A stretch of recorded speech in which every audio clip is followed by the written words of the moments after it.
ભારતીય સેનાએ જાહેર કર્યો ઓપરેશન સિંદૂરનો વિડીયો। પાકિસ્તાની બંકરો અને આતંકી ઠેકાણાઓ ધ્વસ્ત।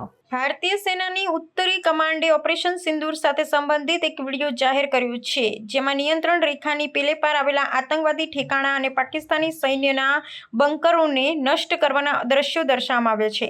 સેના દ્વારા જાહેર કરાયેલા વિડીયોમાં આતંકવાદ વિરુદ્ધ ભારતની કડક અને નિર્ણાયક નીતિની ઝલક જોવા મળે છે, જેમાં સચોટ હુમલાઓ દ્વારા દુશ્મનના માળખાને ધ્વસ્ત કરવામાં આવ્યું હતું।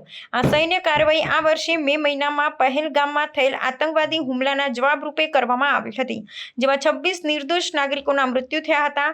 ઉત્તરી કમાન્ડે આ ઓપરેશનને સંયમમાંથી નિર્ણાયક પ્રતિસાદનું શ્રેષ્ઠ ઉદાહરણ ગણાવ્યું છે।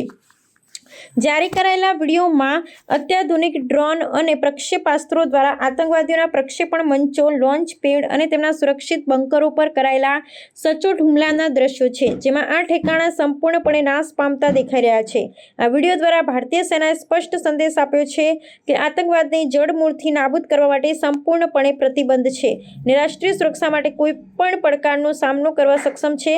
સેનાએ ભારપૂર્વક જણાવ્યું છે કે પહેલગામ હુમલાના ગુનેગારોને ખતમ કરવાની આ કાર્યવાહી ક્ષેત્રમાં શાંતિ સ્થાપિત કરવાના ભારતના અતૂટ પ્રયાસોને રેખાંકિત કરે છે।